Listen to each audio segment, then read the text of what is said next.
Deborah and Riley were walking down the quiet neighborhood street, the late afternoon sun casting long shadows across the pavement. Riley was laughing as she scrolled through her phone, but in a sudden moment of clumsiness, the device slipped from her hands and skidded across the sidewalk, landing in the thick grass of Richard Morrison's yard. As Riley reached over the fence to grab it, the moment escalated faster than anyone could react. Richard, perceiving their presence as a breach of his property, released his 5 German shepherds into the street.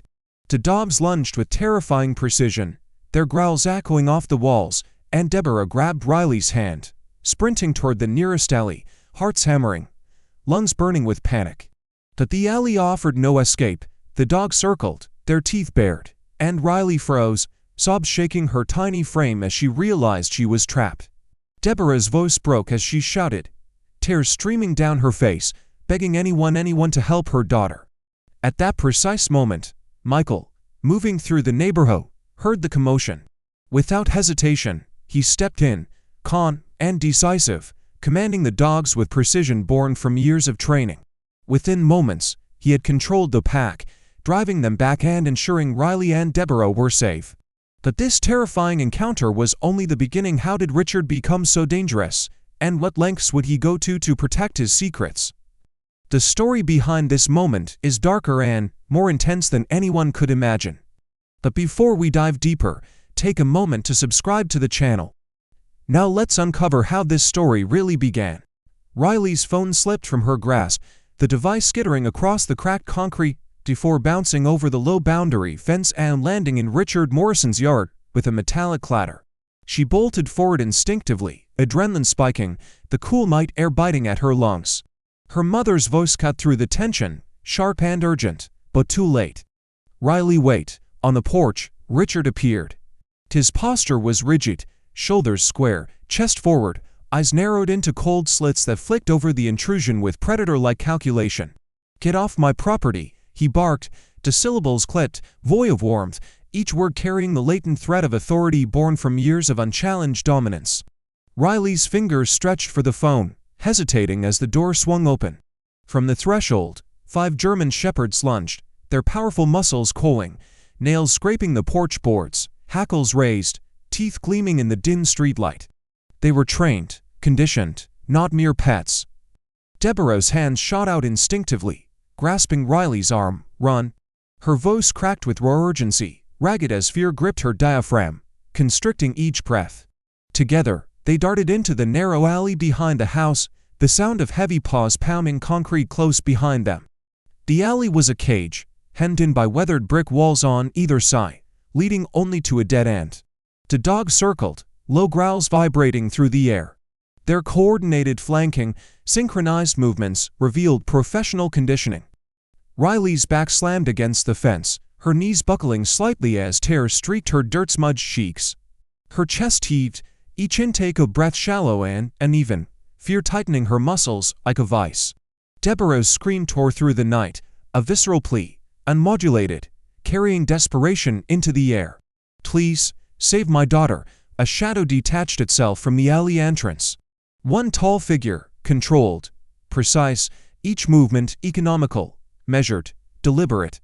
Michael Reese stepped forward, a barrier between predator and prey, his eyes scanning the 5 dogs in an instant. Alpha recognition, dominance assessment, threat neutralization. Higher. Sits. His voice was calm, authoritative, precise, cutting through the chaotic growls. Each word carried weight, a practiced command drilled into him through years of operational discipline. One by one, the dogs dropped into a sit, the subtle tension in their shoulders dissipating only as Michael's presence asserted itself. Seconds passed, though it felt like hours, the alley holding its breath. He had claimed alpha status in the span of heartbeats. Richard charged forward, face flushing a deep purple, veins visible at the temples. You attacked my dogs, his voice fractured under the strain of sudden loss of control. Michael's tone was flat, controlled, a professional calm. Control your animals, or I contact the base commander. There was no room for negotiation, no trace of hesitation, only tactical clarity. Recognition flickered across Richard's eyes, a subtle tightening at the jaw, a brief millisecond when authority and memory collided. You know that, Richard, The dogs whined in protest as Richard wrestled their collars, dragging them back toward his porch. Each step was measured, the muscle in his forearms flexing under the strain, eyes fixed on Michael with a poisonous glare. Deborah sagged against the fence, knees weak, trembling hands assessing Riley for injuries, brushing away strands of wet hair from her daughter's face. Her pulse pounded visibly at the throat and wrists, the adrenaline ebbing into exhaustion. Michael pivoted toward the street, the motion fluid, prepared to disengage. Wait. Deborah's voice caught, raw with recognition and disbelief. She stepped closer, head tilting slightly, squinting as if trying to reconcile memory and sight. I know you. Michael paused, jaw tightening, the slight flare of nostrils betraying a restrained awareness. You served with my husband, James Walker. SEAL Team 5. Her tone was reverent, edged with grief and a hint of hope, eyes searching his for affirmation. Michael's lips pressed into a thin line, the corners barely twitching. Commander Walker was a good man. I'm sorry for your loss. Each word measured, respectful, containing a weight that only those who understood combat camaraderie could grasp. Deborah's hands clenched into trembling fists. That man Richard, he's dangerous, she said, voice low, clipped, laden with the weight of prior knowledge. This isn't the first time. Michael's gaze sharpened, pupils narrowing, reading more than the words, scanning micro-expressions, the tension in her shoulders, the subtle tremor in her fingers. He uses those dogs as weapons. 3 people hospitalized last year. Nothing ever happens to him. Her words shook, but her eyes were fixed, unwavering, because he was military. Because he has connections, was military. Michael's voice dropped an octave, gravitas settling over the syllables, dishonorably discharged. 20 years ago, Deborah's voice faltered, a whisper against the night, yet it carried the weight of truth. But he still acts like he owns this neighborhood. Michael's gaze slid back toward Richard's house, his jaw set, eyes narrowing. Something hardened: experience, calculation, tactical resolve. Then maybe it's time someone reminded him what real accountability looks like. Michael sat across from Deborah at the small kitchen table, the overhead light casting a muted halo across the wood grain. His posture was disciplined, back straight, shoulders squared, but his eyes traced every detail of the room with quiet intent. A habit, a reflex, the kind that never left men who'd spent years assessing threats even in their sleep. Upstairs, a floorboard creaked. Riley's footsteps, unsteady, pacing inside a locked room. Every few seconds, the faint hitch of her breath carried through the ceiling, the residue of shock she hadn't yet processed. Richard Morrison, Michael said finally, voice low. He didn't look at his hands, but the subtle curl of his fingers betrayed a tightening control. I've heard the name. Deborah pulled her laptop closer, her movements precise despite the tremor running through her forearm. She opened a folder labeled with cold deficiency.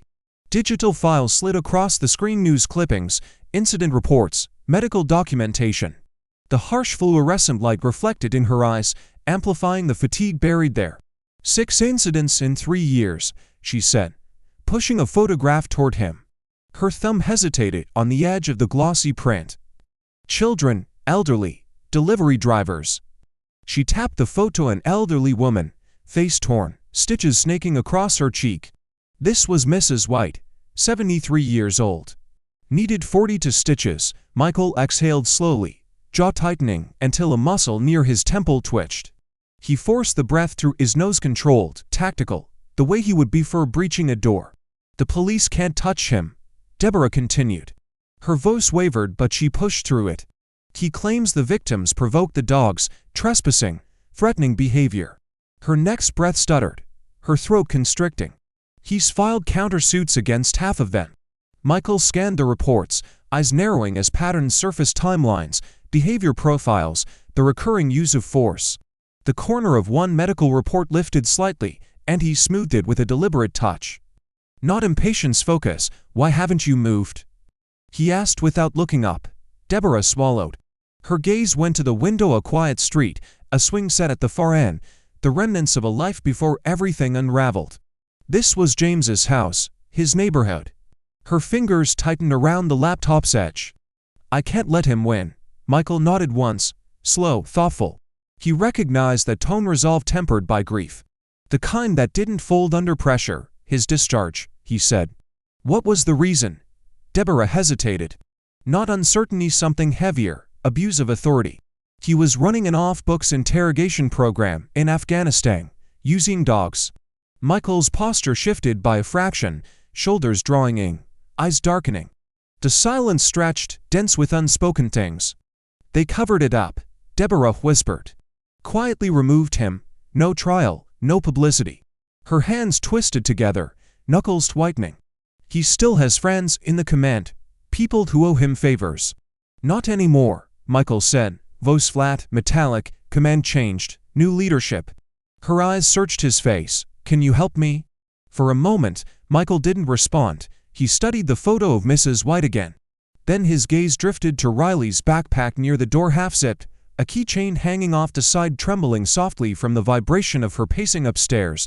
Your husband saved my life in Kandahar.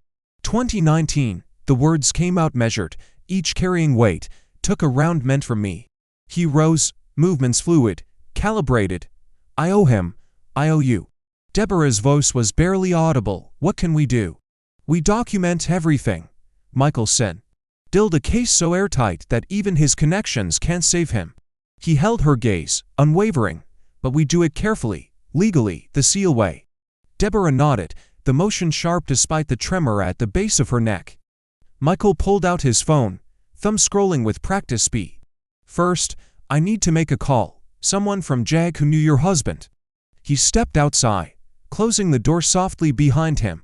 Through the window, Deborah watched him pace along the porch, his silhouette rigid, voice low, clipped operational cadence. Something he said made him stop mid-stride. His shoulders locked, his free hand curled into a fist. When he came back inside, his expression was darker. What is it? She asked, voice barely above a whisper. Richard's not just dangerous because of the dogs. He sat down slowly, the weight of the intel settling into the room. He's been blackmailing his way through the chain of command for years. That's why nothing sticks. Deborah's breath caught. How do we find out what he's hiding, Michael said. And we expose everything. Her hands trembled as they closed around the edge of the table. This could get dangerous. It already is. Michael's eyes lifted toward the stairs, where Riley remained hidden. His voice softened but lost none of its steel. But I won't let him hurt anyone else. Outside, an engine rumbled. Headlights swept across the kitchen wall. Richard's black SUV rolled slowly past the house, dogs visible through the rear window, silent, alert, watching. He drove by at a crawl, deliberate, measured, making sure they saw him, making sure they felt it. Michael returned the next morning, carrying a black tactical case that clicked shut with deliberate precision. The early sun caught on the smooth, matte surfaces of the equipment inside. He set it carefully on Deborah's kitchen table, sliding it open with mechanical accuracy. Body cameras, audio recorders, night vision, he enumerated, his tone clipped, controlled, measured. Each word carried the weight of operational clarity. Legal surveillance only, we document his pattern. His gaze flicked to her, dark, assessing the level of her comprehension. Deborah nodded, though her hands trembled slightly as she reached for the laptop. Upstairs, Riley sat on her bed, door locked, her knuckles white on the handle, shoulders tight, still trembling from the night before. Each breath came in shallow bursts, her eyes darting to shadows outside the window. For 2 weeks, the surveillance unfolded with military precision. Michael positioned cameras along sightlines that captured the yard and street, audio recorders hidden in innocuous locations. Every timestamp, every minor movement was logged, cataloged, and cross-referenced. At precisely 6 a.m., Richard appeared on the sidewalk with the 5 German shepherds, their leashes taut, synchronized, muscles rippling with intent. At 9 p.m., the routine repeated, identical, unyielding. The dogs weren't merely pets, their aggression was a system. Weapons assigned to a schedule, programmed to execute intimidation and control. On day 3, a jogger strayed onto the lawn. Oblivious, Richard released the animals. The man fled, shallow bites across his calves, heart racing, adrenaline jacking his system, unaware he'd narrowly escaped serious injury. Day 7, the postal truck halted at the curb, a package refusal. The dog surged like cold steel, flanking Richard, snarling, teeth flashing in synchronized precision. Michael froze the footage, zooming in. The corner of Richard's mouth lifted, subtle, almost imperceptible, an expression of satisfaction. He inhaled sharply, nostrils flaring. This wasn't negligence, this was calculated. On day 12, a child's ball rolled onto the Morrison property. Richard emerged before the bug could retrieve it, dogs forming a perimeter, their movement controlled, measured, tactical. The child froze, eyes wide, knuckles clutching the ball as if it could shield him. Richard's hand rested on one dog's head, thumb pressing the furrow along the neck, pressure calibrated. Michael's finger traced the screen, following the micro-movements, the subtle nods, the way the dogs adjusted to Richard's minimal signals. Deborah conducted her interviews with neighbors, quietly, off the record. She recorded 17 separate incidents, multiple injuries, 3 hospitalizations, 1 near-fatal attack, all buried behind settlements, NDAs, and veiled threats. Each story layered a mosaic of fear and helplessness. "He's systematic," Michael murmured, eyes scanning the footage, mental algorithms firing, pattern recognition at work, the same mind that had led SEAL Team 5 into hostile compounds, predicting enemy movements and coordinating tactical suppression. "This is someone who understands intimidation tactics." Deborah swallowed, nodding slowly. "Military training." Michael shook his head, a ghost of steel in his posture. "Worse, psychological warfare." He paused the frame, zeroing in on Richard's expression during the postal incident. Eyes narrowed, lips drawn tight in a thin line, nostrils flaring, not stress, not exertion, pleasure. Calculated enjoyment. Deborah's stomach knotted. The air in the kitchen thickened, heavy with adrenaline and the metallic tang of fear. "We need leverage," Michael said, voice low, almost clinical. "Something that proves he's not just negligent, he's weaponizing these animals intentionally." Her fingers hovered over the laptop. "How?" Michael's phone buzzed, cutting through the tension with a sharp trill. He glanced down, expression shifting subtly, jaw tightening, eyes flickering to focus. "My contact at JAG found something." He swiped the screen toward her. A classified file illuminated the dim kitchen. Letters and numbers etched in a stark, bureaucratic font. Subject: Morrison, Richard A. SEAL Team 7 incident. Unauthorized use of canine assets in enhanced interrogation. Status: discharge negotiated in exchange for silence. Deborah's breath caught. He tortured people with dogs," she whispered, voice raw. Michael's tone froze the air, and the Navy let him walk to avoid scandal. His fingers traced the screen, scrolling. Note: subject maintains contact with K9 training facility. Possible ongoing relationship with program assets. Deborah's face drained of warmth. "That's why they respond so precisely," Michael nodded grimly. "Which makes them combat-trained, lethal, controlled, predictable in a nightmare way." Deborah's knuckles whitened as she gripped the table. The cold realization seeped into her bones. "This changes everything." A knock shattered the calculated quiet. Both froze, the air thickened. Deborah moved to the window, heart thumping a staccato rhythm against her ribs.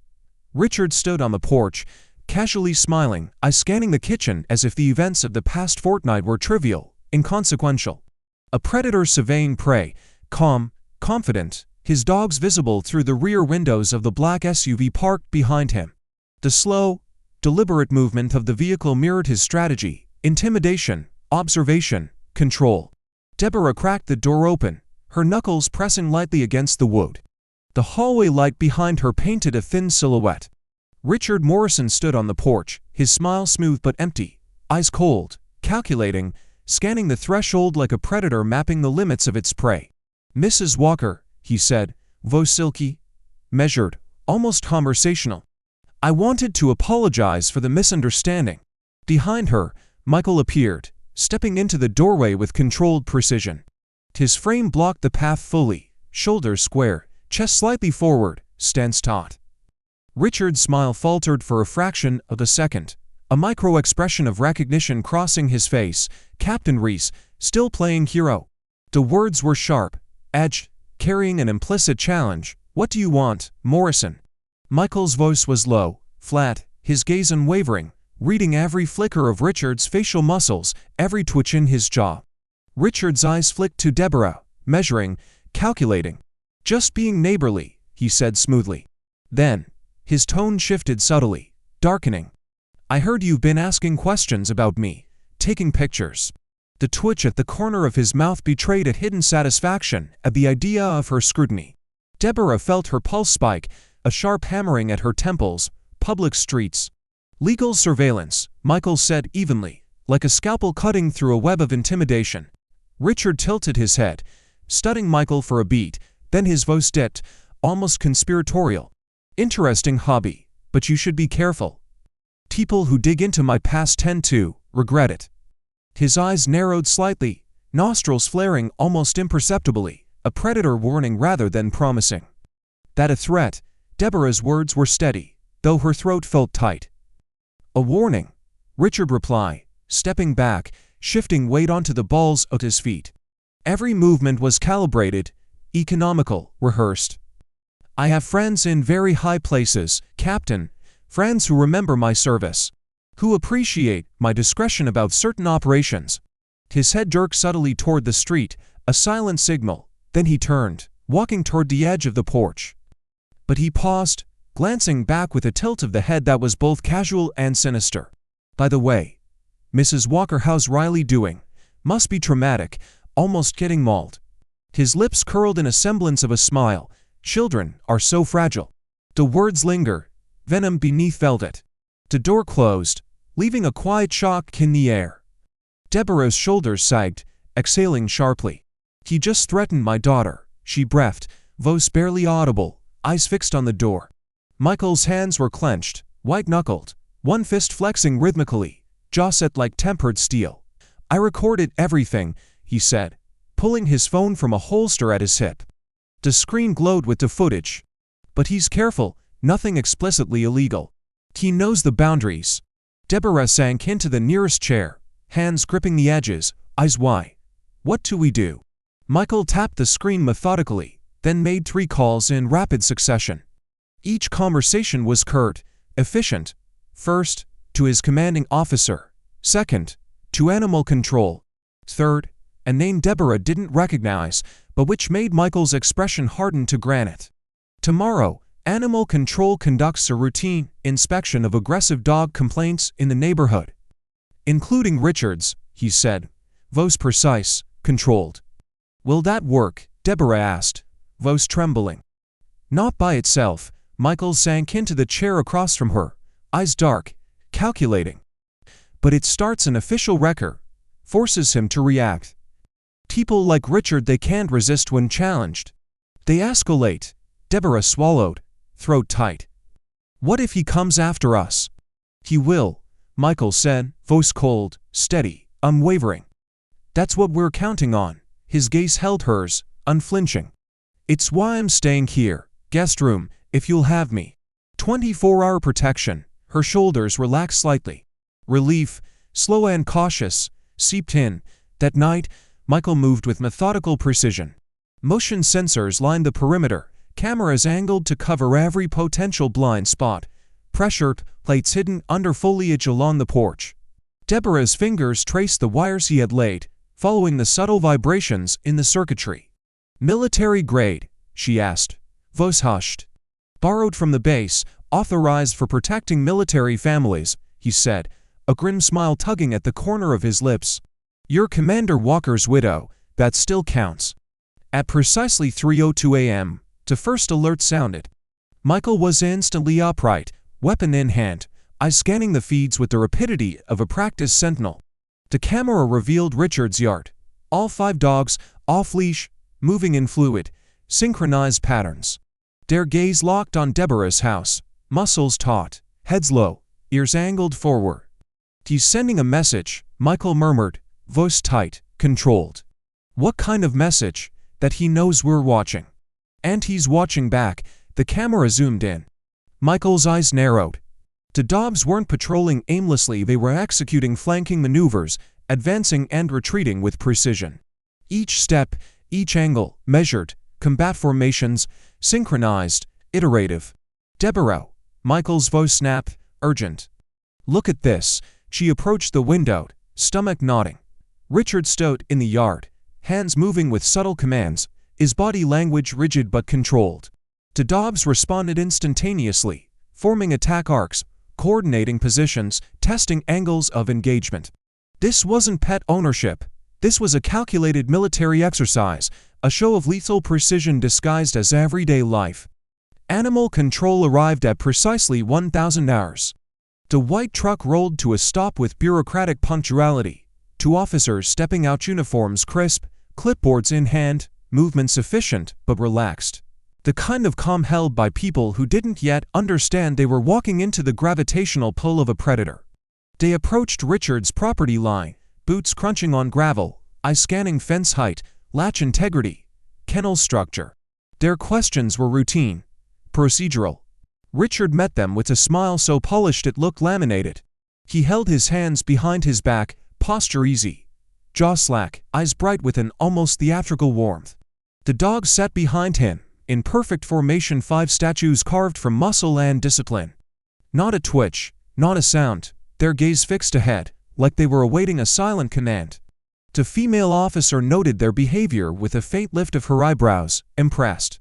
Richard pretended not to see it, but a micro-smirk tugged at his jawline for half a second before he smothered it. The inspection lasted 30 minutes. 30 long minutes in which Richard played the part of the responsible citizen flawlessly, calm, cordial, cooperative. His eyes flicked to Michael's window only once, and only briefly, but the message was unmistakable. You expected to win this round. You didn't. Everything seems in order, Mr. Morrison, the senior officer said, snapping the clipboard shut. Richard nodded modestly, but a tiny pulse jumped in his temple. Tell Michael everything he needed to know. Richard was pleased with his performance. Michael watched the entire exchange from Deborah's living room, arms crossed, jaw locked so tight the muscles along his cheek trembled. He had expected this outcome. Morrison had been preparing for weeks. This was his stage, and he had rehearsed. What Michael did not expect was the phone call an hour later. Captain Reese. Female voice, controlled, professional cadence, government trained. This is Lieutenant Commander Sarah White, JAG Corps. Michael straightened instinctively. Commander White, I received your inquiry about Richard Morrison. A pause followed, heavy, deliberate, the kind of silence used to bracket classified content. We need to meet, in person, not over the phone. Michael's instincts sharpened instantly. When? Tonight, 1900 hours. The coffee shop on Riverside. The line went dead. Deborah read the shift in his eyes, tension drawn tight behind the stillness. What's wrong? I don't know yet. At 1900, Michael sat across from Commander Sarah White. She looked 40, maybe slightly younger, but her eyes carried the fatigue of someone who had memorized the inside of too many briefing rooms and too many war zones. Her uniform jacket was off, but her posture still held military rigidity. What you're investigating you need to stop. Michael's expression didn't flicker. Why? Because Richard Morrison isn't just blackmailing mid-level officers. She slid a folder across the table with 2 fingers. The sound of it dragging against wood felt like a warning flare. He is material on a 2-star general. Photographs from Afghanistan, unauthorized interrogations. If exposed, careers destroy, international blowback, potential war crimes hearings. Michael opened the folder. His breath halted mid-inhale. The images were grainy, night vision green, timestamps he recognized, units he recognized. These operations were illegal, White said flatly. War crimes, technically. Morrison documented everything. Insurance policy. So the Navy just lets him terrorize civilians. The Navy is trying to contain a political catastrophe. Her voice lowered. If you push this, you won't just take down Morrison. You'll detonate classified operations. People who thought they were serving their country will face criminal charges.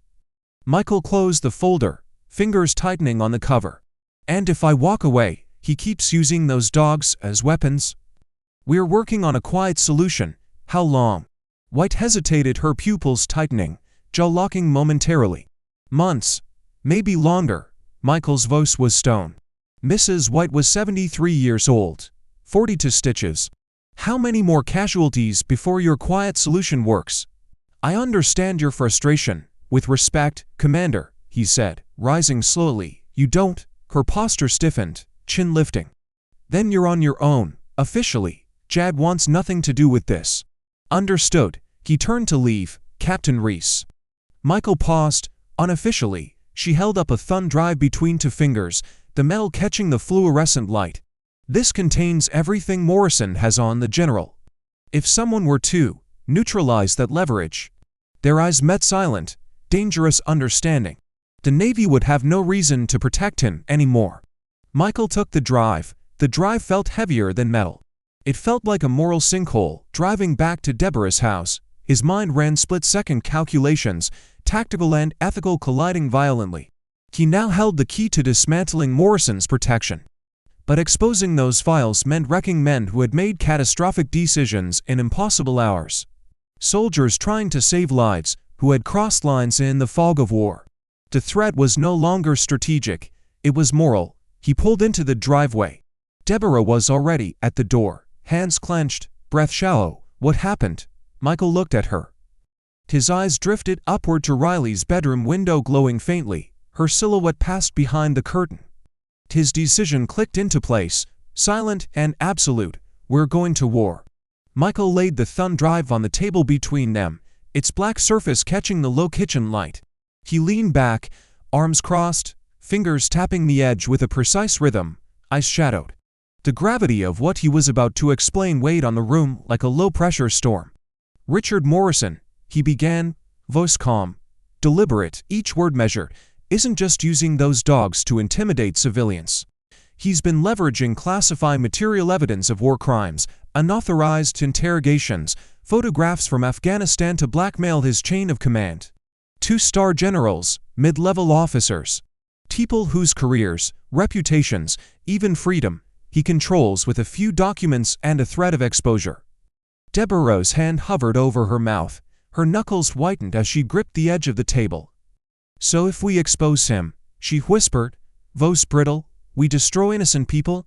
Michael shook his head slowly. His eyes didn't waver from hers. Not innocent, exactly. Complicit, yes, but they aren't sadists.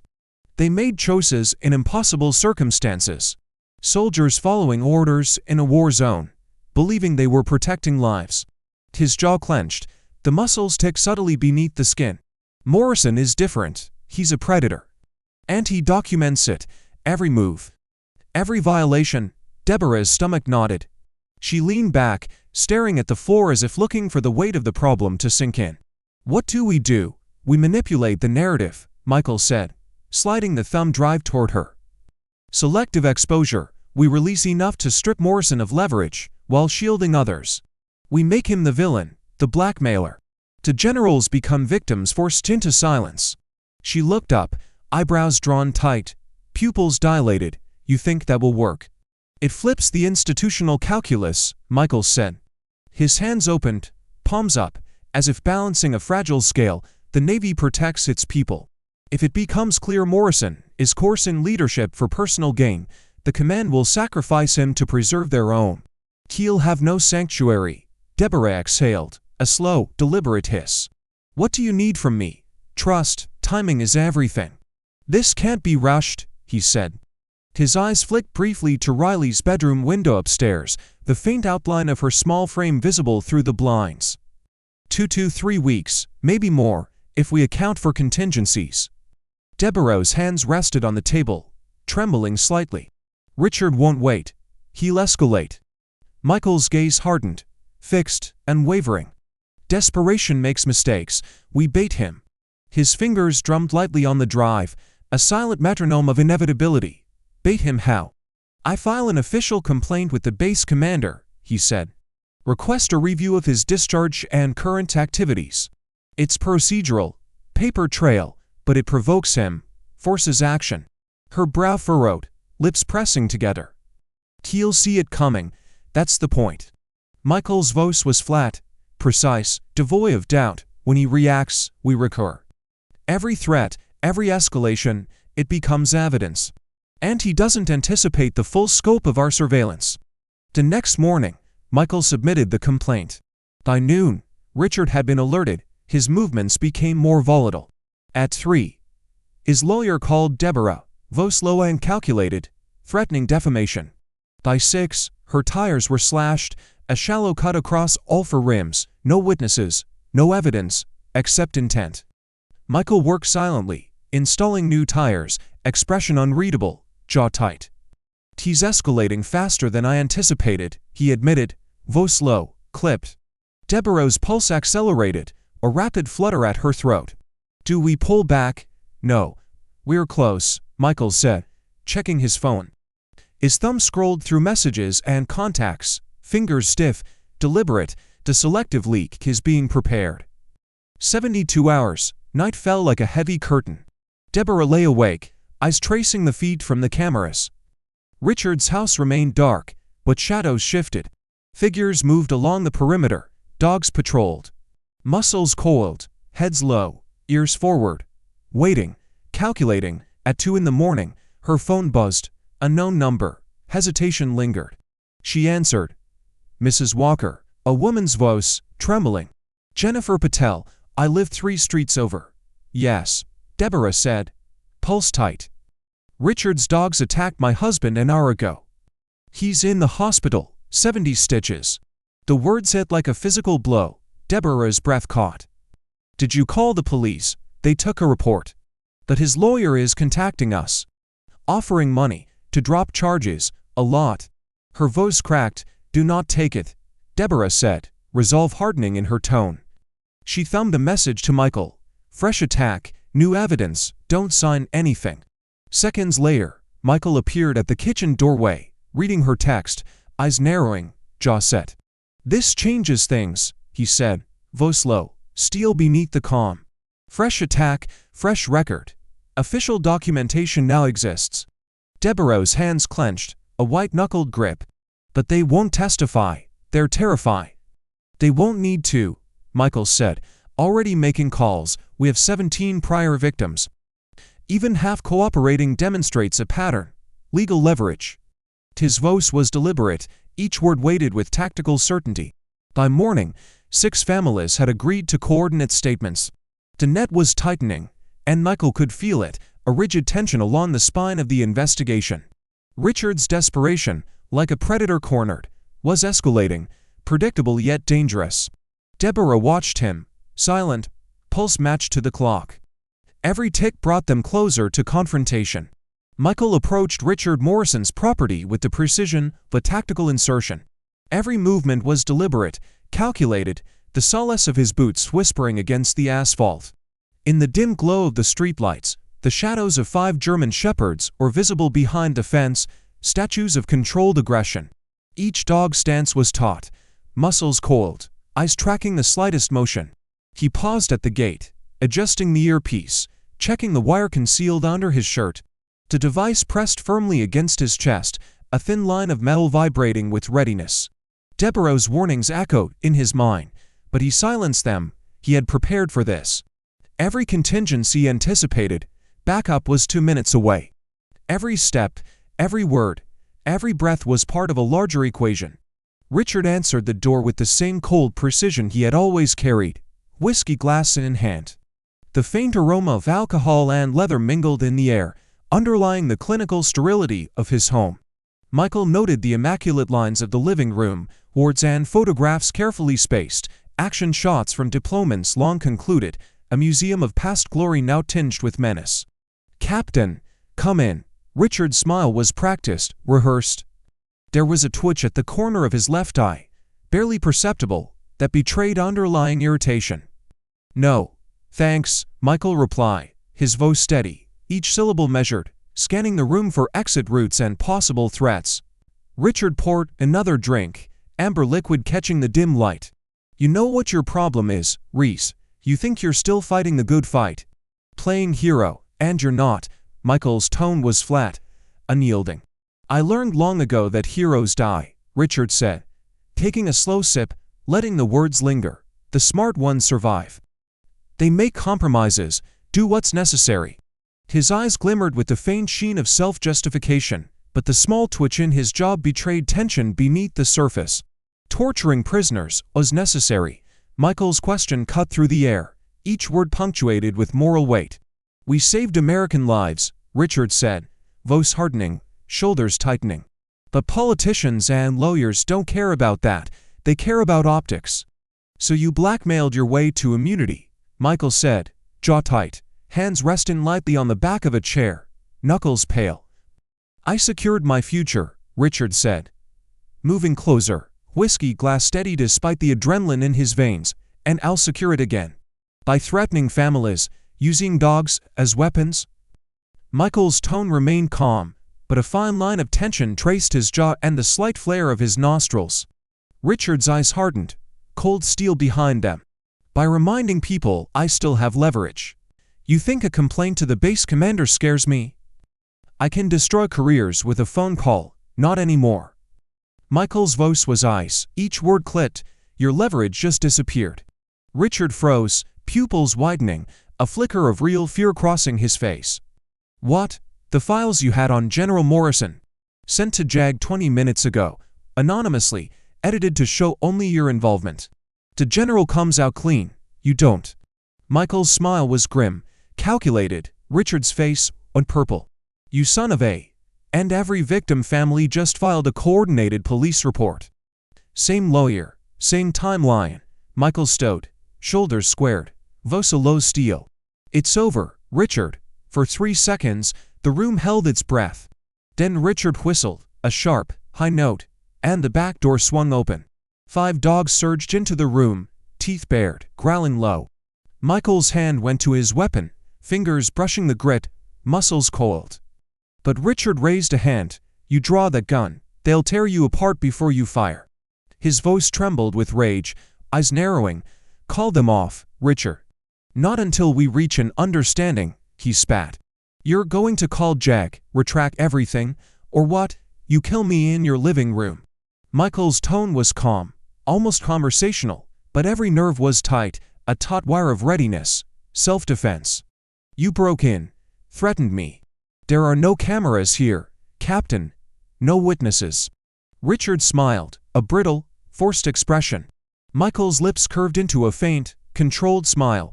Check your collar, Richard. Second button, micro camera, broadcasting live to 3 devices. Richard's hand shot to his shirt, fingers brushing the tiny device. Recognition hit him too late. You. Every word, every threat. Every admission, Michael said, voice ice. Including ordering trained attack dogs to threaten an unarmed man. Richard's face drained of color. Call them off. Or spend the next decade in federal prison for assault with a deadly weapon, blackmail, and conspiracy. For a long moment, Richard hesitated, the weight of consequences pressing against him. Then, ouse, the dogs backed down instantly, muscles relaxing, eyes still alert. Michael walked to the door without turning his back, posture controlled, eyes scanning the room one last time. The police will be here in 10 minutes. I suggest you cooperate. Outside. Michael's hands shook subtly, adrenaline still coursing. That had been closer than he admitted, the narrow margin between control and chaos razor thin. Back at Deborah's house, she threw herself around him, relief flooding through her in sharp, desperate waves. I heard everything, I thought. I'm fine, Michael said, stepping back, composure returning, and we have him. His phone buzzed. Commander White, text only. Michael's brow furrowed. He read the message, jaw tightening. He looked up at Deborah. The files were released. But someone tipped Morrison. He's fleeing. Deborah's eyes widened. He's running. The dogs, together, they turned toward Richard's house. Lights off. Yard empty. The dogs were gone. The predator had vanished, leaving a vacuum of tension that promised the next phase of the battle. The forest was a living shadow, dense trunks blotting out moonlight, undergrowth whispering underfoot. Michael moved with surgical precision, the tactical weight of his pack balanced, rifle angled just below the line of sight. Logan flanked him, eyes scanning, ears catching the slightest deviation in the natural symphony of the night. Every rustle, every crack of a twig, every muted scuff against the loam could signify Morrison or worse. His dogs, Deborah's warning had not left him. Riley was safe, locked behind high-security perimeters, under the watchful eyes of SEAL families trained in threat protection. But the knowledge that Morrison was hunting, not fleeing, pressed like lead in Michael's gut. The phone buzzed constantly, updates from the tracker team feeding him coordinates, temperature, even humidity, everything to predict Morrison's likely route. When they first spotted the paw prints, the patterns were precise, deliberate, 5 sets, moving northeast. The spacing between each print suggested highly trained dogs, disciplined, obedient, yet ready to attack on command. Michael signaled Logan with a subtle wrist flick.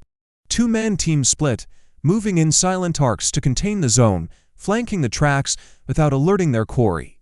The growl came first, low, resonant, echoing through the trees. It was a chorus of lethal intent. Michael froze, rifle up, night vision lenses illuminating 5 pairs of glowing eyes, muscles taut, each canine a weapon honed through years of military-style training.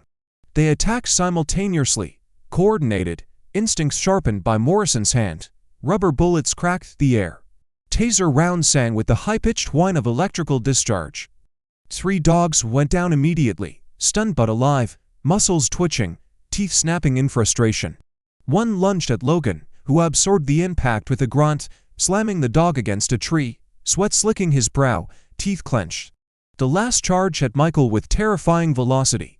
He sidestepped, letting momentum carry it past him, then dropped onto the dog's back, arms locking around its neck. The rear naked choke was textbook, muscle memory overriding instinct.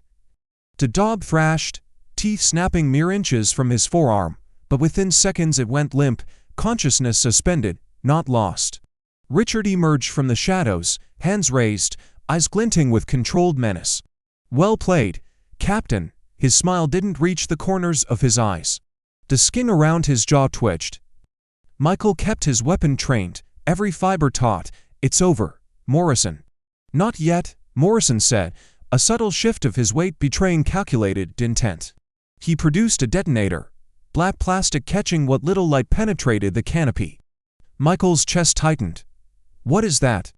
"Insurance," Morrison said, voice calm, almost clinical. "Explosive charges around the forest, C4, enough to level to square miles." His finger hovered, deliberate, on the trigger. Michael's mind raced. Campers could be in the area, families hiking, hunters' innocent lives. Every tactical principle he'd lived by screamed to neutralize the threat, but the detonator looked simple, almost too simple. Bluff. Morrison had mastered deception. Seconds stretched into eternities. Michael assessed distance, line of sight, escape vectors, civilian risk, reaction time. Every option carried consequences, but letting Morrison escape meant another escalation. More danger for Deborah and Riley. He lowered his weapon slightly. "Fine. Walk." Morrison smiled, backing away. His movements deliberate, slow, confident, predator assured of his advantage. Then, as he neared a dense thicket, his expression shifted, cold, unyielding. "One more thing, Captain," he said, voice dropping into a metallic threat. "This isn't over. I'll come for Mrs. Walker, her daughter. And when I do, you won't stop me." Michael's eyes narrowed, jaw clenched, no hesitation. Rubber bullet chambered, he aimed center mass. The shot cracked through the forest, simple but decisive. Morrison dropped, gasping, detonator clattering into the leaves. Michael moved forward, boot soft against the loam, lifting the device, examining it. The mechanism was fake just as he'd calculated. Morrison's confidence had been built on illusion. Logan radioed in, subject secure. Detonator inert, dogs down, awaiting extraction. Police arrived within 30 minutes, moving into the clearing with controlled precision, taking Morrison into custody. Charges stacked immediately, 17 counts, assault, blackmail, terrorist threats, illegal weapons possession. The dogs were assessed, rehabilitated, relocated to specialist facilities. Lethal force unnecessary, lives preserved. Michael exhaled, tension draining slowly from his shoulders, feeling the weight of containment, control, and justice. Deborah's hand found his in the darkness, fingers tight, a lifeline anchored in shared relief. Outside, the forest returned to stillness, but the battle had left its scars, etched in shadows, memory, and resolve. The hunt was over. The courtroom felt colder than any winter Deborah had lived through. Air conditioning hummed above her, steady and clinical, but it was the atmosphere, the restrained breath of 200 people that settled like frost across her skin. She sat straighter, palms against her knees to steady the tremor she refused to show. Her jaw felt tight. A muscle near her left eye twitched each time a camera shutter clicked. Richard Morrison stood before the judge in an orange jumpsuit that looked almost absurdly ordinary for a man like him. His wrists were cuffed, but his posture carried the same controlled readiness he'd once brought into combat. Shoulders square, feet planted, chin slightly lifted. His expression was a mask blank, unyielding, but Deborah recognized the glint in his eyes: calculation, fury. Ownership of the room, even in chains. The prosecutor advanced with deliberate precision. Each step carried the weight of months of preparation and every piece of evidence that had surfaced. Video playback illuminated the courtroom walls, Richard's voice threatening, steady as a metronome. Then came the audio recordings, his admissions, casual, confident, as though legality were a concept beneath him. 17 families testify, one by one. Their voices cracked, hands shook as they described attacks, intimidation, fear that had seeped into their walls like mold. Medical records displayed puncture wounds, lacerations, rabies shots, trauma assessments. Police reports detailed escalating incidents. Then came the JAG officer, straight-backed, uniform, impeccable, describing Richard's attempt at blackmail with chilling neutrality. Deborah watched the jury. Some avoided looking at Richard, others stared directly at him, as though daring him to look back. He never did. His gaze drifted, instead slowly, predictably toward her. She didn't drop her eyes, her fingers curled against the bench, nails pressing crescents into her skin. Richard's defense attorney tried valiantly: PTSD, trauma-related dissociation, misunderstood training protocols, isolated incidents, he repeated, voice strained.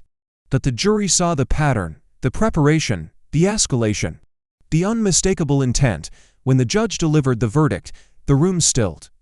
Guilty on all counts. Richard's expression didn't shift, but Deborah caught the imperceptible tightening at the corner of his mouth, a suppressed sneer. A pulse of hatred flickered in his eyes when they met hers, cold enough to unsettle the air between them.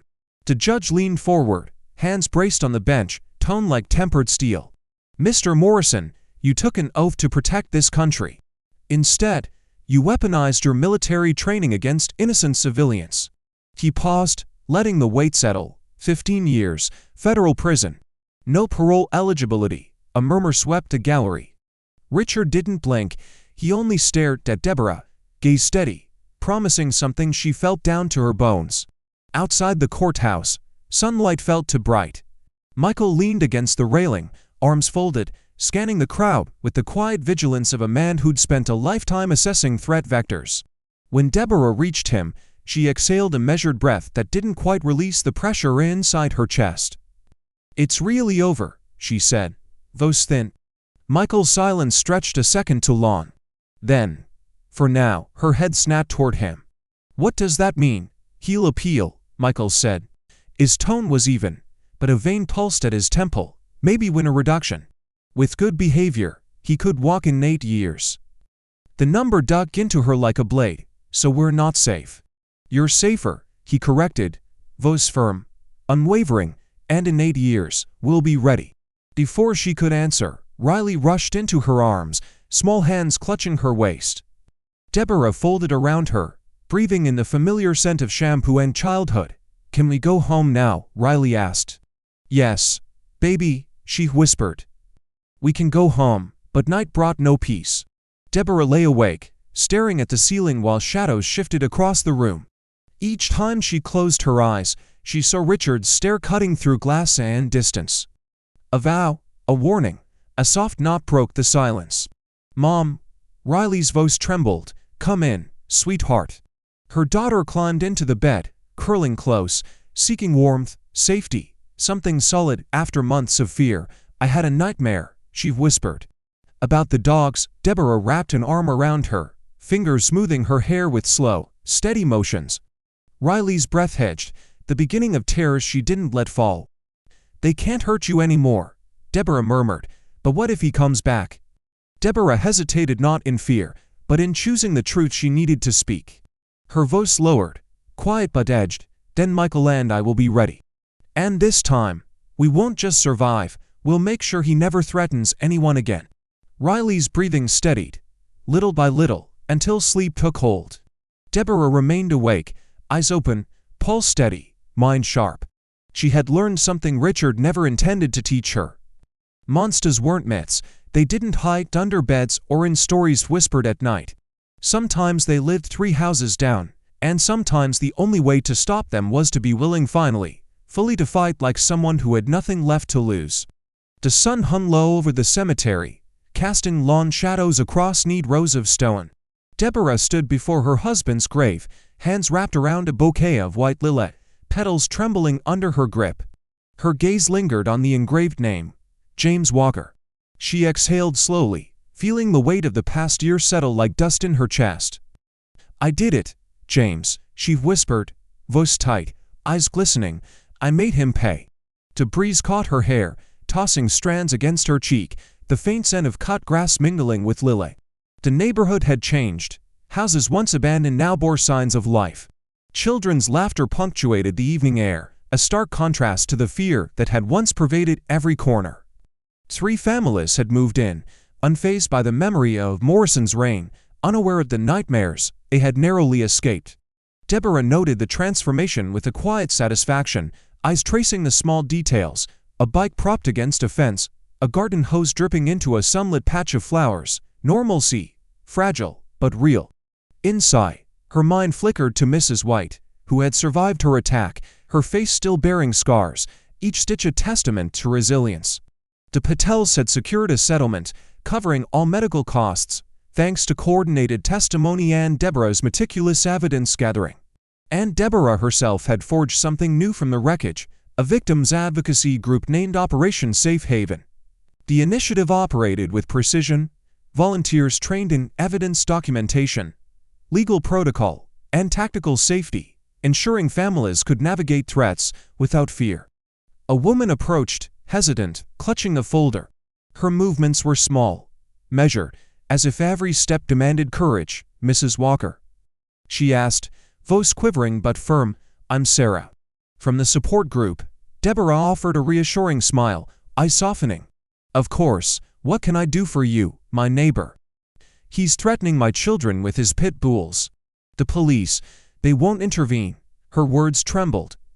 Deborah's fingers grazed the folder, scanning the details in a single, trained motion. "Let's talk," she said, voice calm but edged with authority. "I know exactly how to handle this." Later, Michael arrived for dinner, the routine of their evenings now stabilizing anchor. Riley greeted him like family, her small hands gripping his arms with unrestrained joy. "Uncle Mike, can you help with my history project?" "It's about military strategy." "Sure thing, kiddo," he said, crouching beside her, demonstrating flanking maneuvers with a pair of salt shakers. His calm, controlled explanations made her laugh softly, a rare sound that echoed relief. Deborah poured coffee, hands steady, watching Michael instruct her daughter. "How's the new case?" he asked. "Promising. Video evidence, 3 witnesses, legal strategy solid." She smiled, a touch of pride in her tone. "I'm getting good at this." Michael's eyes met hers, quiet acknowledgement of progress. "You learn from the best," he said, a slight smile lifting the corners of his mouth. The room seemed warmer, infused with the ease of earned trust. The year had transformed more than the neighborhood. Something between them had shifted, friendship layered with unspoken understanding, mutual respect, and the faint stirrings of something deeper. Deborah felt it in the way he glanced at her, in the steady presence he offered without demand. Later, news broke. Her phone buzzed, the headline blunt and chilling. "Former Navy SEAL found dead in prison." Deborah's breath caught. Her hands froze over the screen. Richard Morrison, 51, serving 15 years, found dead. Preliminary reports indicated cardiac arrest, no signs of foul play. Michael leaned over her shoulder, eyes scanning the report. Neither spoke. Words would have been insufficient. Enemies like Morrison left shadows that lingered even after death. "Is it wrong that I feel relieved?" Deborah whispered, voice low, edged with fatigue and something heavier release. "Finally, from months of constant vigilance." "No," Michael said softly. "It means you're human." His hand brushed hers, grounding, reassuring. Later that night, Deborah tucked Riley into bed. The girl's voice trembled as she asked, "Mom, are we really safe now?" Deborah traced the line of her daughter's hair, thumb brushing her forehead. We're safer, baby, because we fought back. Because we didn't let fear win, like Dad would have done. Exactly like Dad would have done, Riley smiled, drifting into sleep, trusting. Deborah watched the rise and fall of her chest, listening to the rhythm of innocence restored. Outside, the street was quiet. Richard's house had new owners. A young family, children running through the yard. Toys scattered across the lawn, laughter spilling into the evening. Life had returned to a place once ruled by fear. Her phone buzzed. Michael's message appeared. When I get back from deployment, maybe we could talk about the future. Deborah's heart skipped. She typed back, I'd like that. The response came almost instantly. Your husband was a good man. I hope I can honor his memory by being there for his family. You already do. Every day. She set down her phone, a soft smile on her lips, eyes tracing the stars just beginning to pierce the night sky. James had saved Michael once. Now Michael had saved them. And perhaps, in this fragile, reclaimed life, they were saving each other. She rose, moving to Riley's room, kissing her daughter's forehead.